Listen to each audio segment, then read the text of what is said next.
Hello everyone, my name is Kudarie Somaru, aka PositivePABLO, founder of Makes Everyone Happy, the positive lifestyle clothing brand. And this is the next episode of AMP, where art meets philosophy. I've luckily made my way up to Toronto, Canada, my first trip here, and I have the pleasure to be here with the artist, Alexandra Romano. Alright, and oh man, as the usual, we're back with some beautiful art. Tell me a little bit about this piece. Well, this piece is titled Free Spirit. It's part of the Free Spirit collection. And I specialize in abstract expressionism work. Okay. So I titled this Free Spirit because of the process involved when I do the artwork. It's a very organic process where I basically trust in God, universal energy, spirit, whatever word you want to call it, whatever relates to you the most. I basically let spirit flow through me to let the creation happen. So in a weird way, like in the world, I say I did the art, but in a weird way, I feel like an instrument for creation to flow through me to create what it wants to. So in the world, we say, yeah, I did it, but at the same time, it was more just a free-flowing, organic process, and that surprises me. So with this piece, I try not to think beforehand. I used to be more Calculated, exactly. I used to be more thinking about the future rather than being more present and in the moment. So I call this Free Spirit because it's a way of me to release. It's almost like a cathartic release for me, a way to get the emotion out and a way to express myself. I think life is all about creation, and that's why I think art is creation. And for you to not even really know where it comes from, I think that art is where like our inner world and our outer world meets, because you don't necessarily know what's going on within your subconscious, or even fully understand what you're consciously thinking of, and then that literally just comes out into whatever it is. Like you're just freeing whatever it is inside of you, whether it's the known or the unknown, out onto the canvas. Exactly. What do you want people to take away from your art? Like you make it, you put it together, and when you put it out there, do you have any expectations for what people can take away from it? Well, no expectations, because it's expressionism, so the viewer ultimately takes what they want from it, and that's what I love about my art, because I have someone that comes up to me saying, oh, did you do this? Or I see this object or animal, and I'm like, wow, I never saw that, so it's interesting seeing that original perspective, because ultimately you're different, I'm different, we all have different perspectives, so it's interesting hearing what did this person's mind come to, what conclusion are they drawing from it. See if it's, I love seeing if it's similar to what I thought or completely different, and they blow me away too and surprise me with their answers. You never know what meaning someone's going to take out of whatever meaning you took to make something. Exactly. So in regards to your question, I would just want people, I would hope that, people ultimately take away what they want from it, but I hope when people look at it, the energy when I was doing it, or the energy that I felt, passes through to them. So this is very present style, where I trust in creation, where I learn to trust in myself, that if I don't think beforehand, it's all going to work out. And sometimes my best pieces come from that. Your best pieces come from places that you don't even know. Yeah, when I don't conceptualize as much, when I'm just like, get it out, don't think, trust, be spontaneous, and that's, I think, the mentality we should all have with art, with music, dance, even in business. There's art in business, there's nature's in art, there's art in conversation. Art of conversation, exactly. And there's art and design everywhere. Like, this is design, the way the plants grow, and the way creation just manifests everything. That's a beautiful thing, because energy is just transformed from one form into the next, whether it's from, you have a blank canvas, and then it's just a combination. And that's what life is about. Life is about creation and connections. And then you put these things together and you make, what is beautiful and what is appealing. Beautiful. I love the colors. The flow of everything, the space that's used and unused within the piece altogether. How long have you been how long have you been on this part of the journey? Because I think you may have mentioned before that, you know, you didn't necessarily start off, I'm just going to paint these things, but it kind of went from one avenue of creation into what you're doing now. Yes. Well, I do interior decorating. I went to school for that. And so I always had a passion with art and design. Even when I was younger, I would always doodle. One of my biggest influences in life is my dad, which also paints. He's a painter and he's a graphic artist as well. So I feel like that was always, I guess, the artistic gene. But yeah, it was passed on to me for sure. And I respect that. And he's definitely one of my influences, seeing his painting.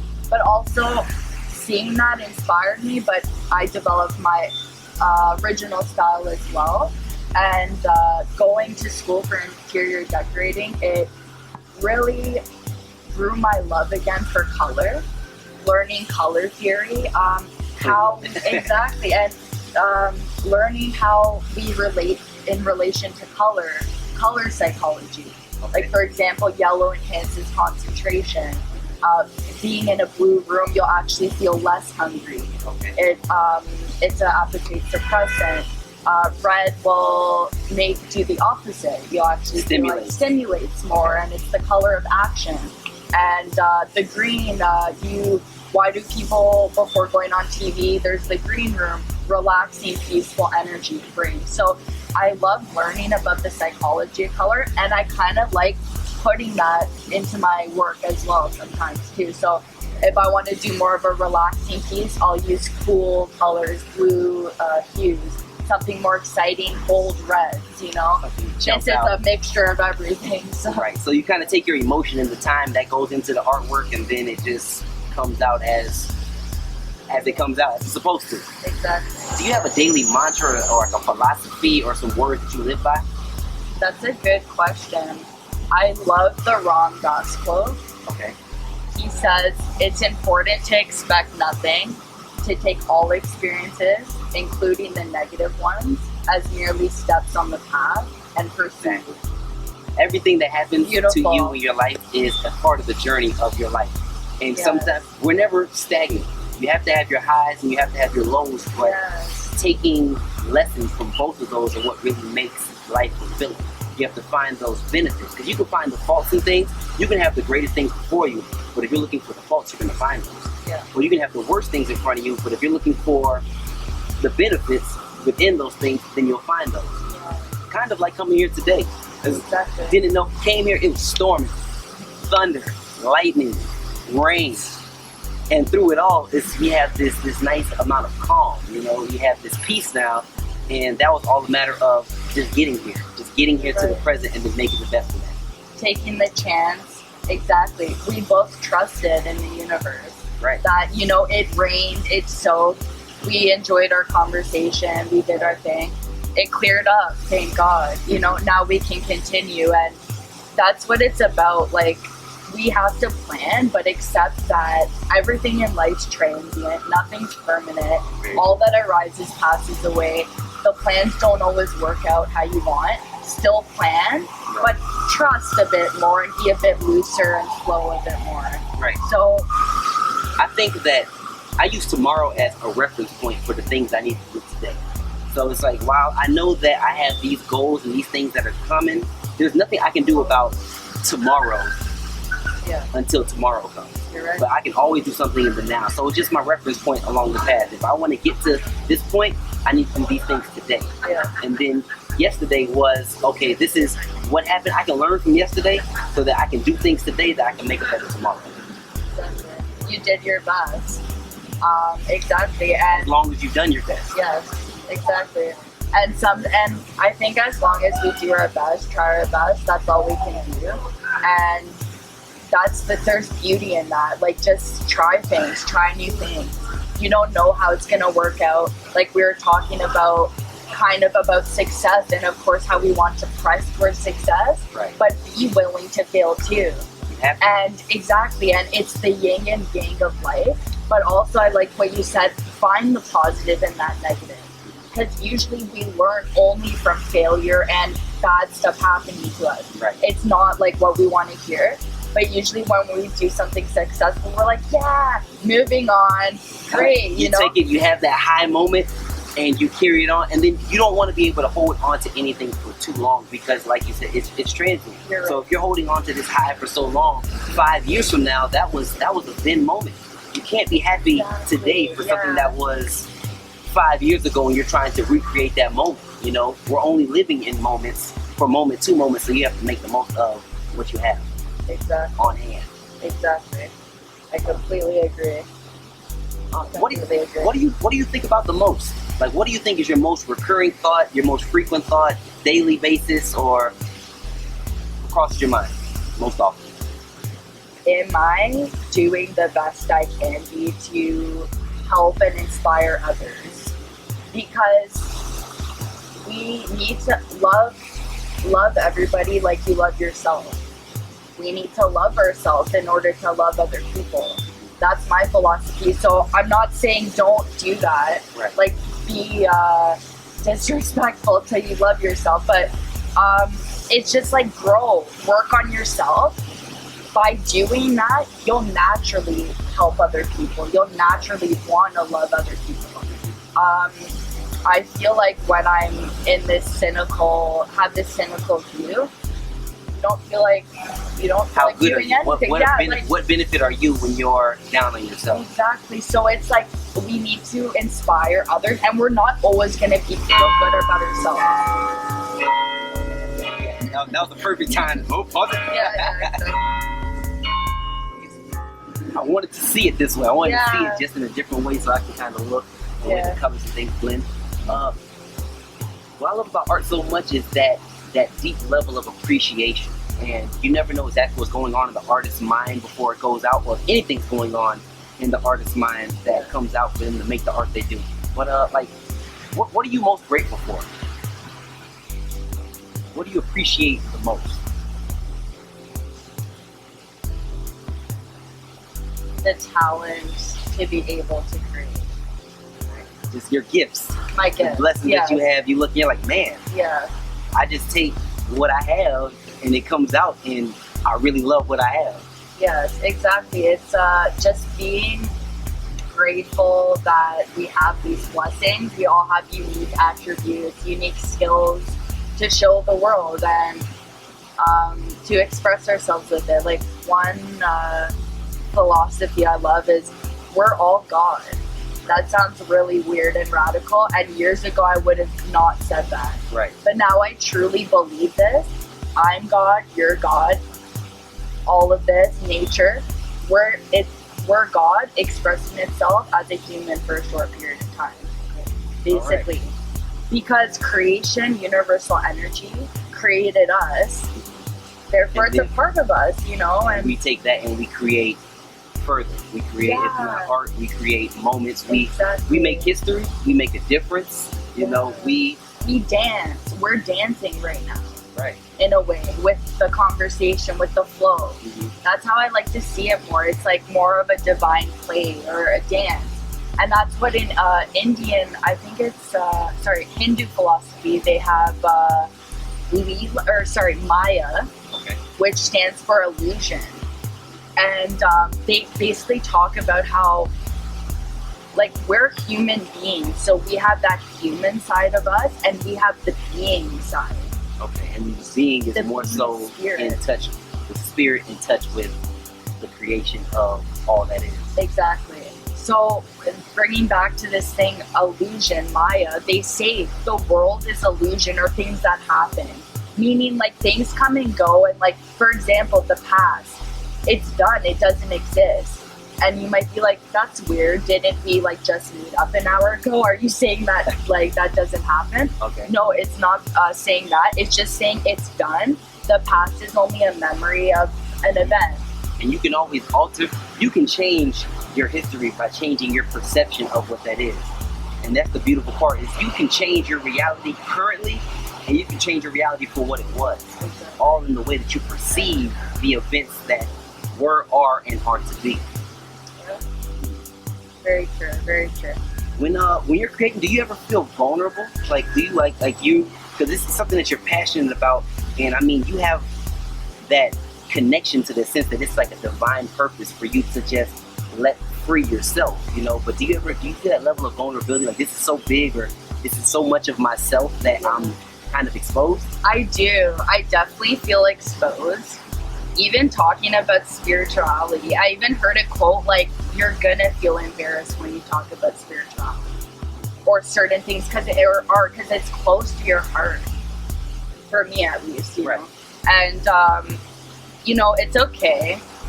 Get used to that. It's something you're passionate about, and so definitely, I think there's a vulnerability with expressing more, sharing. What does this mean? What was my thoughts? Like, what was the inspiration behind it? Yes, there's definitely a vulnerability with that because it's like your baby, kind of. Of course. But then at the same time, it's hard to share. You can't do that to anybody. Like, you can watch. No, it's like I gotta keep this to myself. You gotta keep it close to.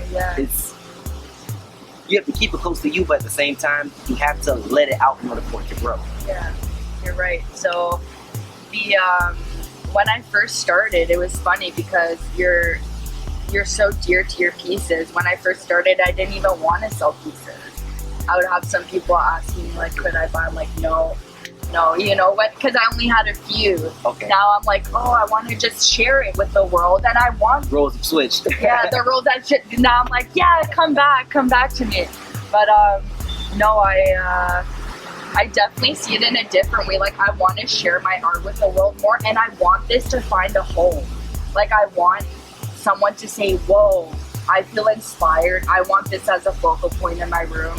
It's making me feel something inside, or it's making me in touch with the present moment. And that's what I love. Like I was saying earlier, I hope the energy translates and slows down time for them, or even stops time for them for like a few moments at least. Right.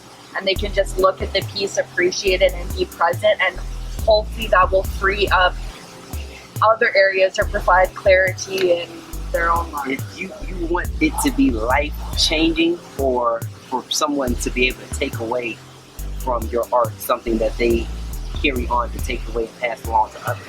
Exactly. But it's that influential. Yeah. You never know if it'll have that effect, but you can only desire that. Right. You know, you put that into it, and it could not be now. It could be sometime far later. But the thing is, you made a difference. You made a splash in the water today that rippled out and eventually touched somebody here. Right. You know, beyond just here. Right.